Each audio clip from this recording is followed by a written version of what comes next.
como cada sábado, quien les saluda a su anfitrión Mario Zurita. Ahora vamos a hablar de un tema súper interesante. Este tema a mí, la verdad, me encanta porque nos habla de muchos mitos, muchas verdades. La verdad, este tema es súper interesante. Nosotros tenemos que saber qué es verdad, qué es mentira, si es que se puede o no. Entonces es importante. Hoy día, el tema de hoy, vamos a hablar con nuestros dos especialistas. Ambos son cirujanos, ambos tienen bastante experiencia, ambos tienen muchas cosas por compartir hoy día y nos van a quitar de la cabeza esos miedos que nosotros tenemos, nos van a quitar de la cabeza esa duda, ¿no? Vamos a hablar hoy día sobre mitos y verdades sobre el trasplante, ¿no? Vamos a ver qué es. Entonces, vamos a dar la bienvenida al doctor Juan Pablo Durán. Bienvenido, doctor Juan Pablo Durán. Hola, ¿qué tal, doctor Mario? Muchas gracias por la presentación. Perfecto. Y también el doctor Juan Pablo no viene solo, el doctor viene con su colega, con su hermano, con su equipo. Así que vamos a dar la bienvenida al doctor Ricardo Villarroel también. Hola, muy buenos días a todos. Muy buenos días, doctor Mario. Un placer compartir esta palestra con Juan Pablo y será nuevamente un honor poder contribuir algo con este programa que estás liderando y que yo lo considero muy bueno. Buenísimo. Lo que quiero primero, antes de empezar con la presentación, queremos despejar ciertas dudas. Vamos a ir primero con el doctor Juan Pablo, que nos diga cuáles son los mitos más frecuentes que una persona puede presentar acerca del trasplante. Bueno, hay algunas percepciones en el público en general acerca de lo que es un trasplante. Uno, que son cosas imposibles o que son cosas experimentales. Creo que eso es algo que tiene la gente muy metido en la cabeza o que ve como un procedimiento muy lejano o ve como algo imposible y que no es efectivo. Y nosotros venimos a decirles que no es así, que es un procedimiento que se realiza frecuentemente, si bien no tanto en nuestro medio, sí en otros países, y que es algo asequible a la población y cada vez está mucho más cercano. Creo que al respecto se han realizado muchos avances, sobre todo en nuestro país. Tiene una gran experiencia, hay varios equipos que realizan trasplante renal y poco a poco también se está realizando trasplante de médula y también hay cierta experiencia en lo que respecta a trasplante de hígado. Entonces creo que cada vez está más cercano el hecho de poder utilizar o optar por esta técnica en pacientes que están severamente comprometidos en ciertas funciones fisiológicas y que a la larga o a corto plazo en algunos casos van a limitar la vida. Entonces creo que es muy, muy importante bajar un poco la información para el público en general y ir quitando todos esos mitos o quitando esas creencias y informar a la población acerca de lo que es el trasplante en general y lo que vamos a hablar ahora es acerca del trasplante hepático en particular. Perfecto. Doctor Villarroel, ¿cuál es su punto de vista antes de empezar lo que es la presentación de nuestro tema?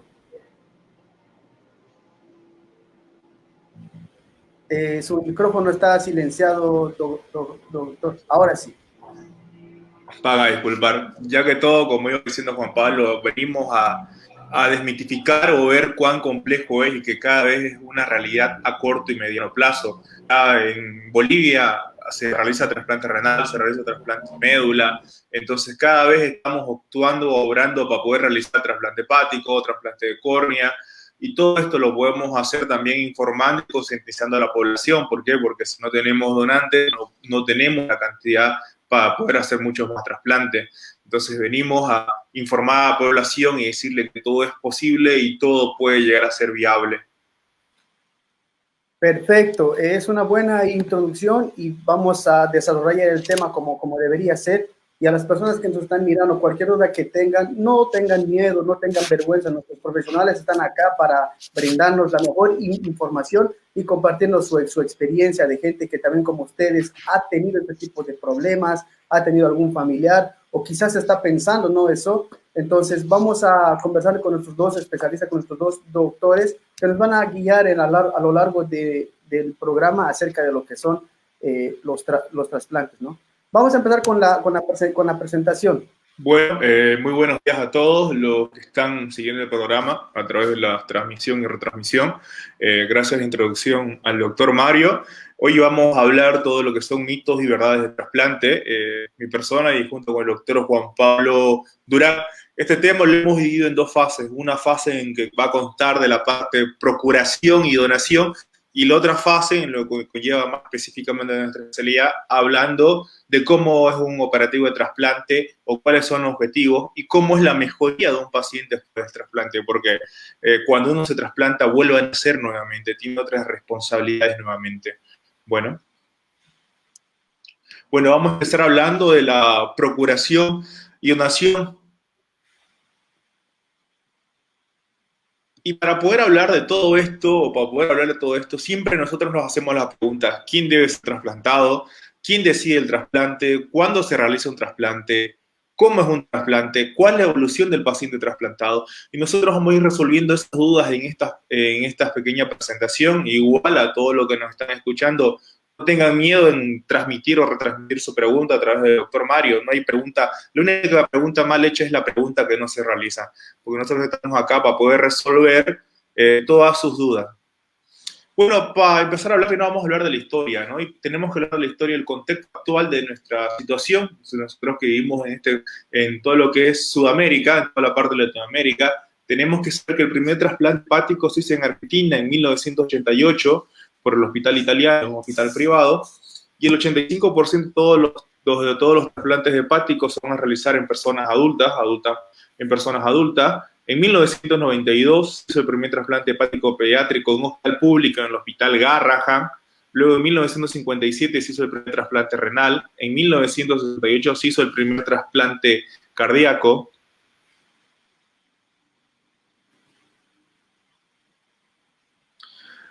Eso es en cuanto a un contexto a nivel sudamericano, latinoamericano, ¿no? Ya retrotrayéndonos a lo que es la parte de Bolivia, nuestra historia de trasplante, como ya he explicado, es una historia relativamente larga, porque en La Paz ya en 1979 se hizo el primer trasplante renal en la Caja Nacional de Salud, el Hospital Obrero número 1. Luego en 1998 también se hace trasplante renal en Cochabamba, en el Centro Quirúrgico Belga, y en 1978 en la Caja Petrolera de Salud. Ya luego el primer hospital público que realiza un trasplante o empieza a realizar un trasplante renal fue en 2009 el Hospital Clínico Viedma, ¿no? Luego en Sucre, a partir del 2016, también habilitó un programa de trasplante renal y un proyecto piloto de trasplante hepático. Ahora, ¿quién regulariza o cómo nosotros lo tenemos regularizado la parte de trasplante hepático? Lo tenemos regularizado con la ley 1766, que tiene dos modificaciones, el 1115 y el 1870, que esta fue modificada en el 2015, donde esta es la ley que nos norma todo lo que es el protocolo de trasplante, nos norma todo lo que es la procuración y nos norma todo lo que es la donación, ¿no? Nosotros también nos avala el registro como donante, ¿no? Nosotros podemos registrarnos como donantes en vida para cuando nosotros tengamos un accidente, tengamos una muerte encefálica, actualmente pasemos directamente al pool de donantes, ¿no? Pero en Bolivia todavía el que tiene la decisión final es el familiar. Por ejemplo, si yo tengo muerte encefálica y me registré como donante, ya sea en la parte regional de acá, llega un familiar mío directo y dice: no, yo no quiero que mi hijo sea donante, a pesar de que él se registró como donante en vida, ¿no? Entonces todavía tenemos esto vigente y no se está respetando la decisión de una persona que se registra como un donante en vida, ¿no? ¿Y quién regula todo esto? En Bolivia lo regula la Comisión Nacional de Trasplante de Órganos y Tejidos, el Programa de Salud Renal, el Ministerio de Salud y la Coordinación de Trasplante de cada departamento.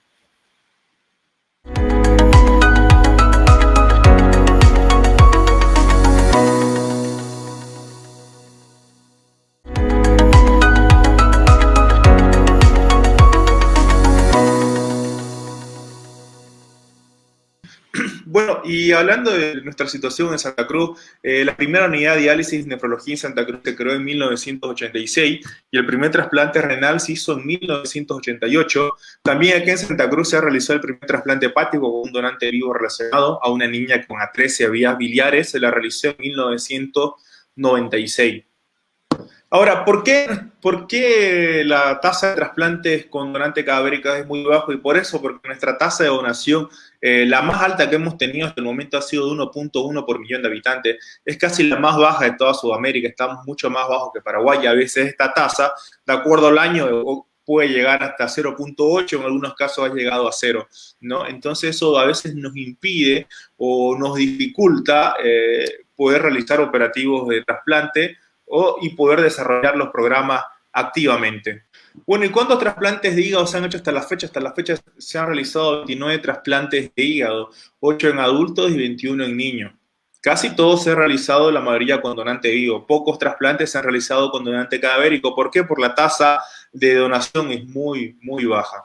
Y hablando de la parte renal, hay una media más o menos de 20 trasplantes renales por año. Esto desde que se inició el programa ha ido aumentando.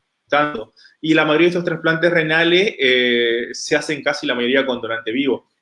Este es el único programa actualmente que tiene una vigencia y que está constantemente activo, ¿no? Por la facilidad del donante vivo, pero podríamos aumentar estos números y podríamos llegar a muchas más personas o muchos más pacientes con insuficiencia renal crónica o insuficiencia hepática, aumentando la tasa de donación con donante cadavérico.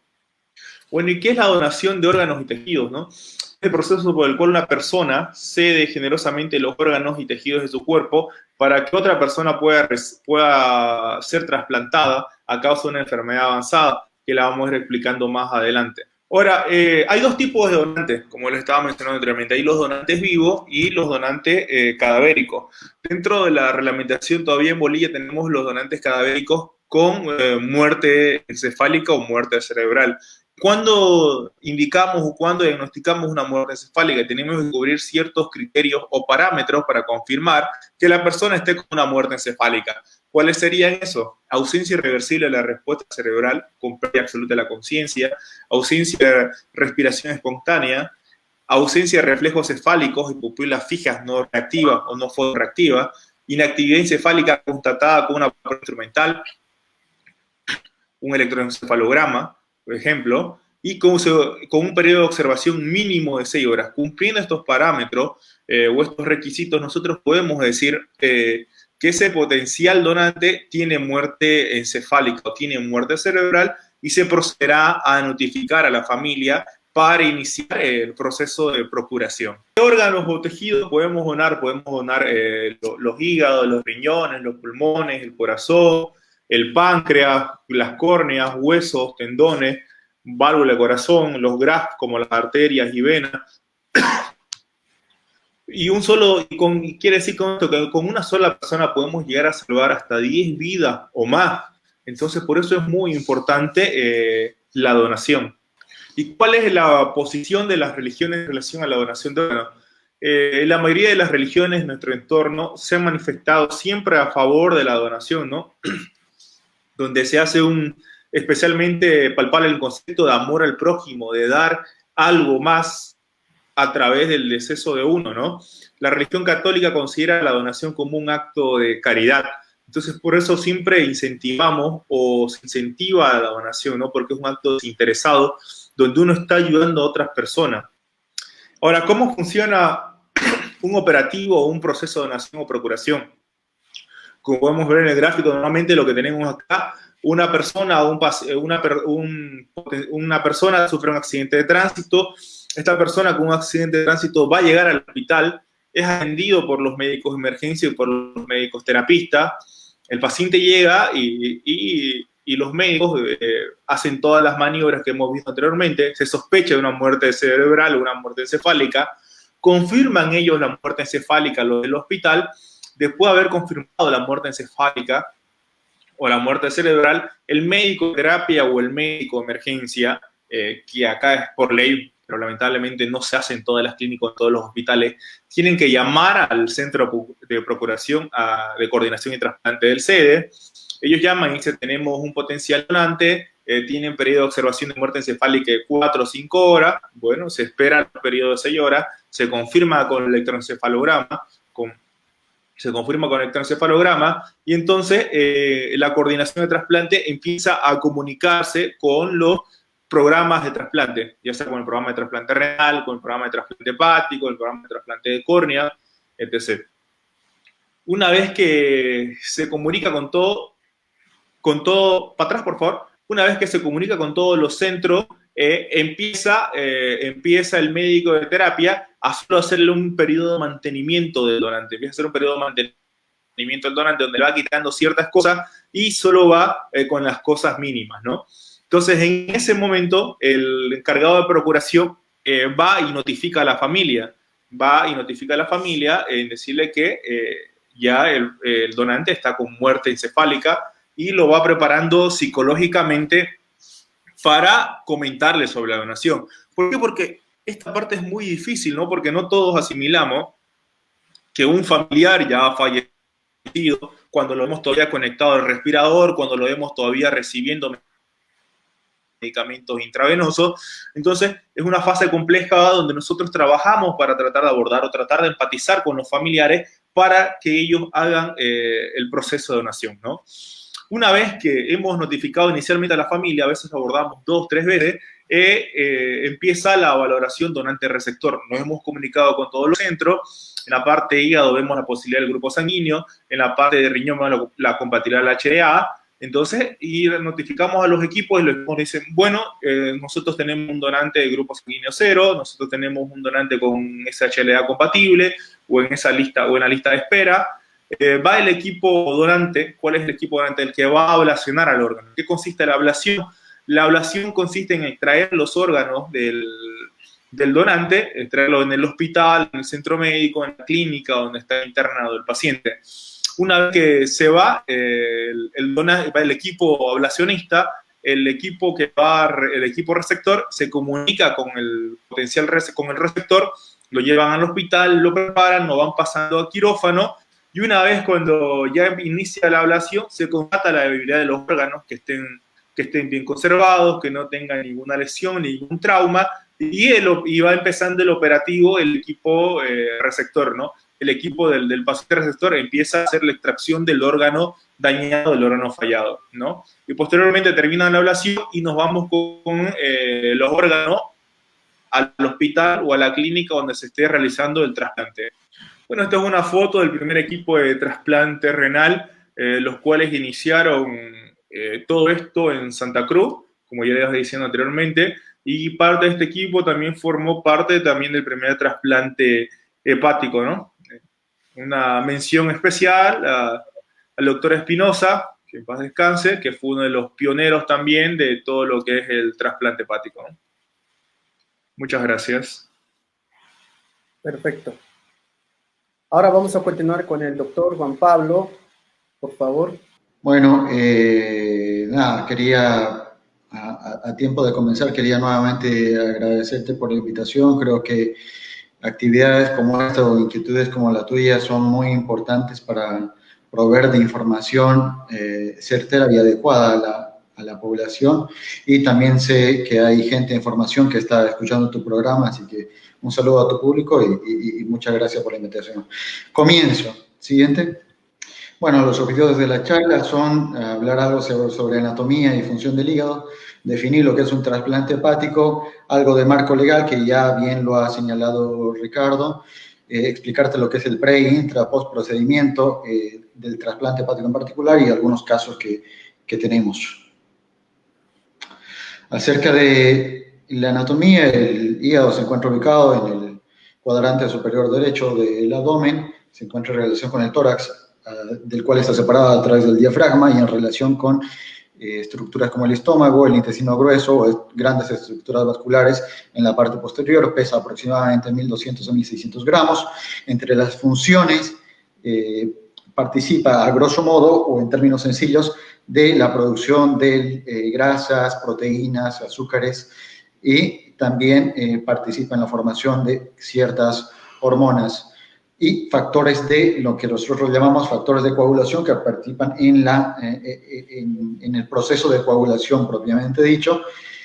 También participan en el metabolismo de colesterol y ácidos grasos y síntesis de la bilis y los ácidos biliares. Y una función muy importante que todo el tiempo la gente lo dice, la función de detoxificación y también una función de defensa a través del sistema inmunológico. Siguiente. ¿Qué es un trasplante hepático en sí? Te lo digo a continuación. Siguiente. Es un procedimiento quirúrgico que consiste en extraer de un donante, en este caso el hígado, para implantarlo en un paciente cuyo órgano funciona deficientemente de manera irreversible y con mal plazo. En la foto, un paciente que nos llegó a nuestro centro, atrás, por favor, lo que quiero que notes es, a simple vista se ve el abdomen totalmente distendido, uno lo ve en la calle y piensa que está gordito, pero no es así, todo eso es líquido que nosotros llamamos ascitis, en gran cantidad puede venir más de 10 litros, hasta 20 litros, hemos tenido pacientes que tienen en el abdomen. Si ves algunas líneas, nosotros llamamos eso circulación colateral, esas líneas que están marcadas sobre el abdomen son venas dilatadas, lo cual todo ese tamaño del abdomen se contradice o se contrapone a lo delgado de los miembros superiores e inferiores. Quiero que notes, si te vas hacia la cara, ves los pómulos, se notan los huesos, entonces ves al paciente que está con el abdomen así de hinchado, pero todo el resto del cuerpo está totalmente adelgazado.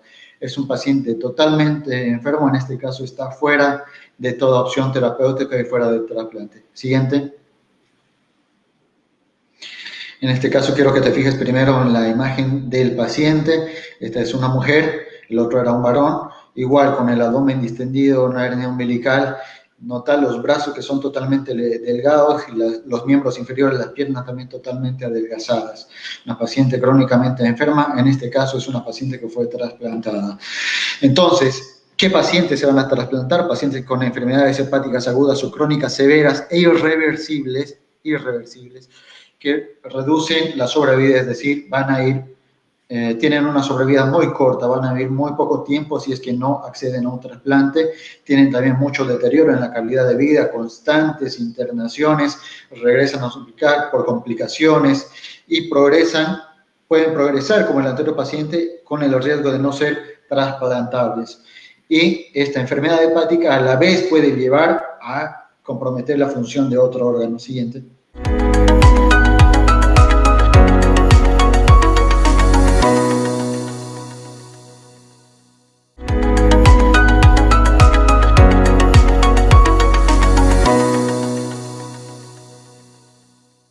Ahora sí. Perfecto. Bueno, entonces hay muchas enfermedades que son tributarias o que nos van a llevar a la necesidad de hacer un trasplante hepático. El término más frecuentemente conocido es cirrosis hepática. Bueno, la cirrosis puede ser consecuencia de múltiples enfermedades hepáticas de un tiempo a esta parte y un tema grande que tal vez en alguna otra oportunidad sea bueno verlo es el hígado graso, que de aquí a un futuro se va a volver la enfermedad más frecuente o causante de cirrosis, el hígado graso. Después hay otras que actualmente son causa de cirrosis hepática, la más frecuente es la hepatitis por virus C, estas son las hepatitis virales, las enfermedades autoinmunes también y el alcohol. Es decir, es otro mito, ¿no? Que el alcohol es el que produce la cirrosis, no siempre. Es más, de un 100%, el alcohol no llega ni siquiera a un 50% de causa como cirrosis. Dentro de la cirrosis hay un tipo de tumor que se produce frecuentemente, que se llama hepatocarcinoma, y la cirrosis es como un terreno fértil para que se produzca este tipo de tumor. Los pacientes con cirrosis pueden ser compensados o descompensados. Los compensados pueden llegar a vivir mucho tiempo sin necesidad de un trasplante. No así los descompensados, cuyo pronóstico de vida es muy malo a muy corto plazo, te hablo de 2 años generalmente. Y la falla hepática aguda es otro tipo de cuadro por fuera de la cirrosis que en el lapso de horas, días o semanas nos puede llevar a la muerte de los pacientes afectados. Hay otro tipo de enfermedades que son las hepatopatías crónicas, y no te voy a hablar de las porfirias, no te voy a hablar de la amiloidosis, que están dentro de este grupo, pero son mucho menos frecuentes. Entonces, en la Argentina, te hablo de la Argentina en particular, acerca de la epidemiología de este país, la cirrosis por hepatitis de la virus C es la causa más frecuente de cirrosis. En segundo lugar, la causa alcohólica, y en tercer lugar, otro cuadro que nos lleva al trasplante es la falla hepática aguda, que ya te comenté hace un momento, y la enfermedad por hígado graso en cuarto lugar. Bien, si nosotros detectamos un caso que puede ser tributario, puede tener indicación para un trasplante hepático, hacemos primero un análisis de este caso mediante un grupo de personas o profesionales. Nosotros los cirujanos somos solo una parte. Hay otro grupo que son los clínicos, son los hepatólogos, que es una parte muy, muy importante también de lo que es el equipo de trasplante hepático, y hay otro grupo de profesionales, cardiólogos, neumólogos, anestesiólogos, psicólogos, en fin, un grupo grande de profesionales que va a evaluar este caso y lo va a incluir en una lista de espera. Ya estando el paciente en lista de espera, tenemos que hacerle seguimiento, generalmente en consultorio, viendo si es que tiene alguna intercurrencia o complicaciones, viendo si es que podemos actualizar el puntaje después de cierto tiempo, viendo si es que el paciente cumple con todas las citas o requerimientos solicitados, y todo eso hasta que le llega el operativo de trasplante, que puede ser con donante vivo o donante cadavérico. Ya Ricardo te fue hablando algo acerca de lo que es el donante vivo, y te voy a comentar yo lo que es el donante cadavérico. Antes de comentarte eso, necesito hablarte de lo que es el marco legal, que también ya Ricardo lo ha mencionado, acerca del donante vivo. Puede ser relacionado o no relacionado. En lo que respecta a relacionados son los familiares, nos referimos a eso, o no relacionados son otro tipo de personas que no son familiares, pero cuya donación está auditada por el juez en términos de autonomía y gratuidad, es decir, el donante tiene que expresar su voluntad de donar. Él tiene que estar de acuerdo con donar, y gratuidad que se refiere, y el artículo 17 lo establece, se prohíbe expresamente la comercialización de los órganos. ¿Me entiendes? Es decir, todo este acto de donación tiene que ser de manera gratuita, y quiero que esto quede plenamente claro. Acerca del donante cadavérico, Ricardo lo ha explicado muy, muy bien, acerca de lo que el donante tiene que estar en muerte encefálica, que es un cuadro de deterioro neurológico, es decir, pierde totalmente la función neurológica de manera irreversible, no hay vuelta atrás, que no funciona el cerebro, no va a funcionar, esto es irreversible, y que de aquí a unas horas o días a lo mucho va a hacer paro cardíaco o va a dejar de respirar, y ese órgano o esos órganos se van a perder, y lo que nosotros intentamos es rescatarlos para darle oportunidad a un paciente. Y además de eso, de los criterios clínicos, se realizan pruebas confirmatorias, sea por electroencefalograma con una técnica que se llama potenciales evocados, Doppler transcraneano o arteriografía. Este es un procedimiento de trasplante hepático. Esta imagen quiere reflejar que para un trasplante, para la cirugía en particular, no solo se necesitan profesionales altamente capacitados, que son todas las personas que están acá, sino también equipamiento adecuado. Estos son los equipos que necesitamos, aquí faltan algunos incluso, y también el ambiente adecuado, el instrumental adecuado para este procedimiento, que es uno de los complejos en lo que se refiere a cirugía abdominal. Y bueno, llegamos a la cirugía en sí. La cirugía tiene 3 pasos claramente diferenciados. Uno es la ablación, que es la extracción del órgano en el donante. Esto se realiza en el donante. Ves que acá está el hígado, esta es la vesícula biliar, acá están grandes vasos, acá está el corazón. Algunas veces tenemos, en el mismo procedimiento se ablaciona o se extrae o se rescata el corazón para otro paciente. Nosotros extraemos el hígado. También se pueden extraer algunos otros órganos para trasplante. Te hablo del riñón, del páncreas, huesos, córnea, un montón de órganos que pueden ser rescatados para darle opción a otro. El segundo paso sería la cirugía de banco, que es preparar el órgano. Aquí lo ves cómo está ya el órgano afuera del cuerpo y está siendo preparado para implantarlo en el donante, que es el tercer paso, que se llama implante, en el cual se coloca este injerto, este órgano, el receptor, y se vuelve a perfundir, es decir, se vuelve a llenar con sangre y todo eso tiene cierto periodo de tiempo, tiene que ser realizado en el lapso de horas. Yo creo que respecto al hígado, preferiblemente antes de las 12 horas, lo ideal dentro de las primeras 8 horas. Entonces, básicamente consiste el trasplante en poner este órgano, que es un órgano óptimo, y retirar estos órganos que son hígados alterados a simple vista en la forma, pero sobre todo en la función. Después del procedimiento, iniciamos con lo que es la inmunosupresión, que es un tipo de medicación para que el cuerpo del receptor se adapte al órgano.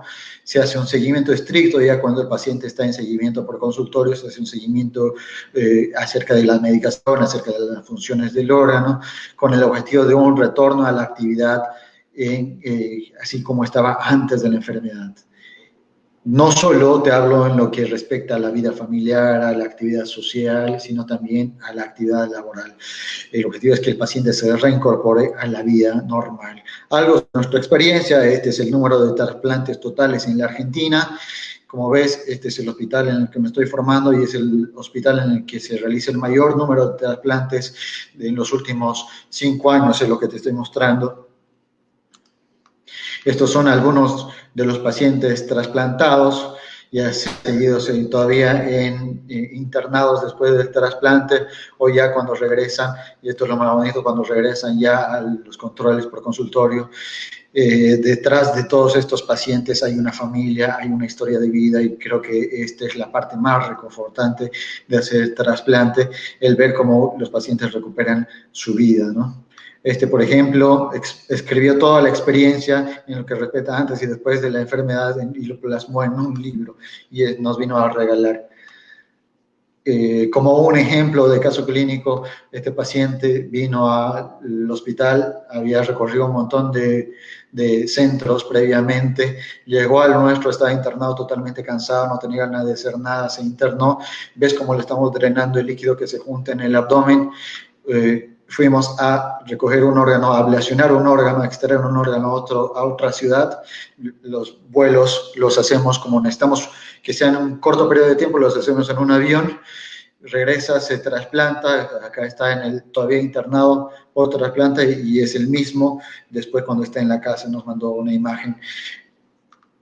Pero dejemos que él hable por sí mismo y te da un testimonio de lo que le pasó. No sé si escuchas. Soy trasplantado de hígado.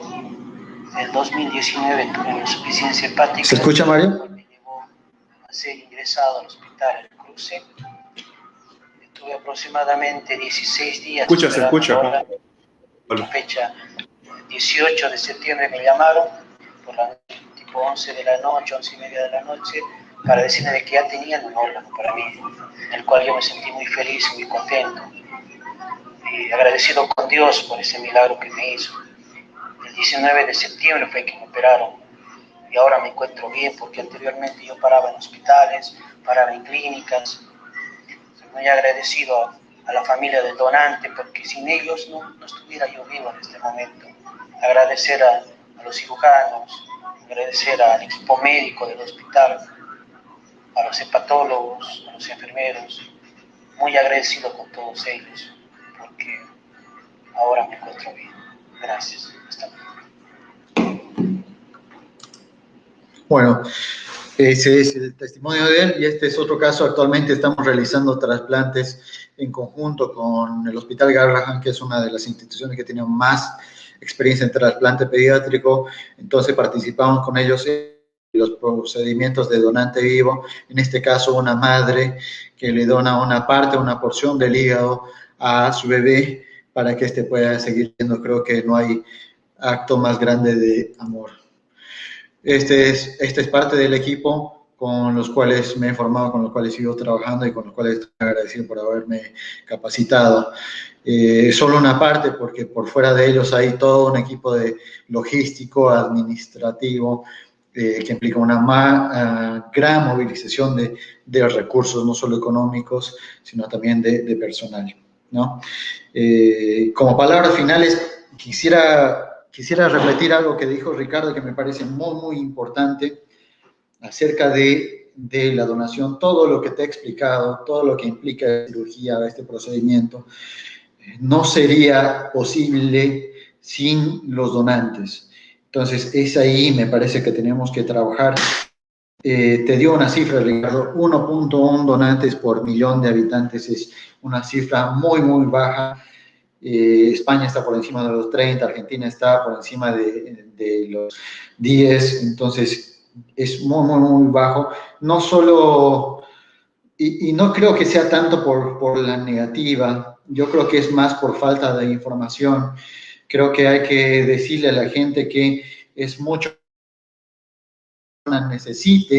necesite de un trasplante y necesite de un órgano, en algún momento de nuestra vida es mucho más probable que sea así, a que tengamos que donar, y no solo por nosotros, sino también puede ser un familiar cercano el que necesite un órgano, un familiar no cercano, a algún amigo conocido o alguien de nuestro medio que necesite un órgano, y creo que es algo que se tiene que hablar en el seno familiar, en alguna charla, el deseo de poder donar, expresar esa nuestra voluntad, y si es que en algún momento llega el momento, sea para nosotros, sea para algún familiar, nosotros sepamos qué es lo que tenemos que hacer, ¿no? Y darle la oportunidad a otro ser humano, creo que es un acto de desprendimiento que no tiene un equivalente, ¿no?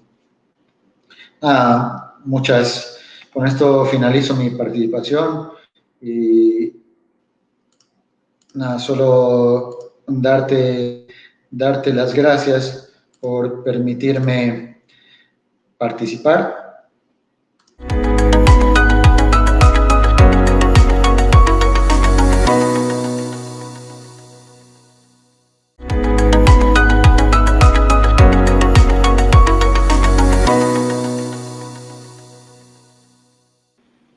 Aquí me pregunta una persona al interno, si una persona está asegurada por la caja, ¿tiene algún costo el trasplante o no tiene costo? Si está asegurada en la caja, ¿qué caja? Bueno, independientemente de la caja o no del servicio, en Bolivia tenemos el programa de trasplante de salud renal. Este programa corre los gastos del operativo, los gastos operativos del trasplante, y le va a dar la medicación post-trasplante al paciente. ¿Por qué? Porque no solo es trasplantarme, como te dijo Juan Pablo, sino tenemos que recibir la medicación, tenemos que hacer control post-trasplante y recibir la medicación de la inmunosupresión. Creo que hay un programa de trasplante renal en la Caja Petrolera, se está en proyecto en la Caja Nacional para implementar un programa de trasplante, y hay algunas cajas que compran servicios. Lamentablemente solo tenemos activo programa de trasplante renal. También se está haciendo la logística o se está en preparación varios proyectos para poder realizar el programa de trasplante hepático, ¿no? Pero la caja que cuenta con un programa de trasplante renal en este momento es la Caja Petrolera. La Caja Nacional creo que está comprando el servicio, pero igual creo que van a implementar un proyecto a corto o mediano plazo. Ricardo, por esta tremenda información, que yo sé que estamos ayudando a muchas personas a quitar esas dudas, esos mitos y esos miedos también, ¿no? Sí. Ahora, sí. Adelante, doctor, ¿quiere hablar algo? Sí, dos cositas. Uno, ese puntaje que te dijo Ricardo, el puntaje MEL, es algo que se utiliza no solo en Bolivia, sino se utiliza en el mundo. Nosotros también manejamos el puntaje MEL acá en la Argentina, agregando un valor más que se llama el MEL sodio, que toma 4 parámetros de laboratorio, y de acuerdo a eso, sumados esos 4 parámetros, o de acuerdo a un cálculo logarítmico, se establece cierto puntaje, y cada cierto número de meses ese puntaje va aumentando, y también se va actualizando de acuerdo a las complicaciones que tengan los pacientes. Entonces, si tiene algunas complicaciones más, claramente los laboratorios van a salir un poco más alterados, entonces va a ir aumentando el puntaje y ese paciente tiene más posibilidades o chances de acceder a un trasplante. Hay algunas otras condiciones que son condiciones que están por fuera del puntaje en MEL, por ejemplo, lo que te había comentado durante mi presentación, lo que se llama falla hepática aguda fulminante, que está por fuera de la puntuación MEL y que puede comprometer la vida del paciente en un corto periodo de tiempo. Entonces, esas cosas están exceptuadas y están por fuera del puntaje, y el paciente sube dentro de la lista para poder acceder a un órgano de manera mucho más rápida. Entonces, Ricardo, básicamente lo que te dijo eso, igual en Bolivia se toman las mismas consideraciones de tal manera que la lista de espera es una lista transparente y que no está sujeta a ninguna modificación. Como dijo también una de las comentaristas, la doctora Patricia Dávalos, que le mando saludos también, como dijo ella, que no hay ninguna consideración económica o social y se trata de manejar una lista transparente y asequible con información veraz y verificable, ¿no? Perfecto, muchas gracias. A todas las personas que nos están mirando, espero que hayan despejado sus dudas. Si tienen algunas preguntas, pueden escribir. Igual el doctor nos va a estar explicando durante los días. Es muy importante, ¿no? Quítense ese miedo, ese paradigma, ese estigma que uno tiene sobre los órganos, que hay un negocio, esto, que otro. No, hay ciertos protocolos que se siguen. Y antes de hablar, primero hay que informarse. No es bueno hablar una cosa sin haber informado o haber averiguado primero. Entonces es importante, hay ciertos protocolos, hay ciertas cosas que se siguen para que se pueda hacer una donación. La verdad, las personas están muy felices por esta tremenda presentación. De agradecerles a los doctores Ricardo Villarreal, Juan Pablo. Quisiera que les den un consejo a aquellas personas que están con esa intriga de donar o no donar, o a aquellas personas que ya son donantes. Empezamos con el doctor Ricardo. Por favor, algunas preguntas algunos consejos, ¿no?, para las personas. Y también nos avisa sus redes sociales, en dónde está trabajando, para que las personas puedan ir a visitar. Por favor. Muy bueno. No le tengan miedo. No es algo malo registrarse como donante. Háblenlo con su familia, que respeten su decisión. No hay un negocio económico con esto. Y piensen que esto le puede pasar a ustedes o le puede pasar a otros familiares. Seríamos un poco hipócritas cuando digamos en un trasplante, haber dicho antes, no te registres como donante, para que lo hiciste, si lucran con vos. Nosotros lo vemos muy frecuentemente ahí en la coordinación de trasplante del SEDE, que van personas a averiguar información que están dializando, o personas con insuficiencia hepática que van a llegar a necesitar un trasplante, pero uno les pregunta, ¿y usted se registró como donante? Y nadie de su familia, de su entorno está registrado como donante. No esperemos que nos pase esto a nosotros y siempre seamos proactivos en ser donantes, ¿no? Que es algo desinteresado de nosotros mismos y podemos ayudar a muchas más personas y trascender a través de ese acto de bondad que ustedes pueden llegar prácticamente a ser héroes, salvando a otras personas más. Eso sería todo. Y cualquier duda o consulta, nosotros trabajamos en el SEDE, en la coordinación de trasplantes, junto con la doctora Patricia Dávalos, la licenciada Vera, para poder resolver cualquier sus dudas o consultas que hagan respecto a esto, ¿no? Y que les vuelvo a decir, no hay la única pregunta mal hecha es la pregunta que no se realiza. Muchas gracias, querido. Muchas gracias, Mario. Gracias, doctor. Hasta otra oportunidad. Que le vaya muy bien. Muchas gracias. Hasta luego, muchísimas gracias. Doctor Juan Pablo, queremos unos consejos, queremos que nos diga para las personas algunos consejos para que se animen y para que tengan en cuenta lo que es la donación de órganos. Luego nos dicen dónde está trabajando, su dirección y su teléfono, que lo vamos a reflejar en pantalla. Perfecto. Nada, quería aprovechar esta última intervención para básicamente, primero agradecerte nuevamente por la invitación y dos, felicitarte por la inquietud que tienes. Ya habíamos hablado de esto anteriormente, pero creo que el hecho de que haya personas como vos que están interesadas en tomar toda la información médica y bajarla para la población en general o para tal vez gente de formación, creo que es algo digno de destacar. Y nada, básicamente eso, felicitarte por tu inquietud, felicitarte por el trabajo que estás realizando y también felicitar a Ricardo y a la doctora Dávalos, que sé que están trabajando día a día, trabajan en uno, incentivar lo que es la donación, informar a la población, están muy activos en las redes sociales, eso lo sé porque yo lo sigo. Entonces, compartiendo la información adecuada o la información indicada para la población en general. Entonces creo que es un trabajo que, si bien es silencioso, creo que cada vez está aumentando el margen o la cantidad de información brindada hacia las personas, y creo que esto es bastante positivo y digno de destacar. Hacer un donante vivo con pacientes bolivianos, con donantes bolivianos que llevan sus niños acá a trasplantar afuera, porque acá el costo a veces del operativo es muy alto.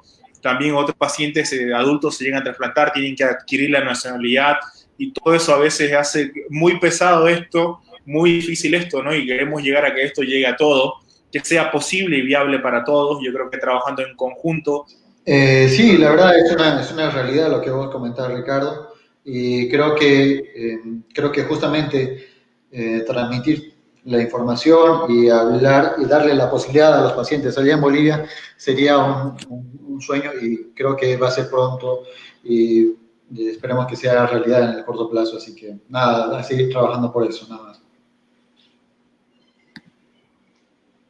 Muchas gracias, doctores. Están en mi agenda para seguir trabajando, para seguir informando a las personas para nuevos temas, nuevos mitos, nuevas leyendas que hay en medicina, que hay bastante. Vamos a estar ahí en contacto trabajando para ayudar a las personas. Muchas gracias, doctores. Hasta otra oportunidad. Gracias. Salud pública para cada persona, ¿no? Es muy importante saber un poquito de medicina, es muy importante saber acerca de las dolencias, y más que todo el tema de hoy, ¿no? Sobre la donación. Como todos los sábados, ¿quién les saluda y quién está con ustedes todos los sábados? Su servidor, Mario Solita. Nos vemos la próxima semana.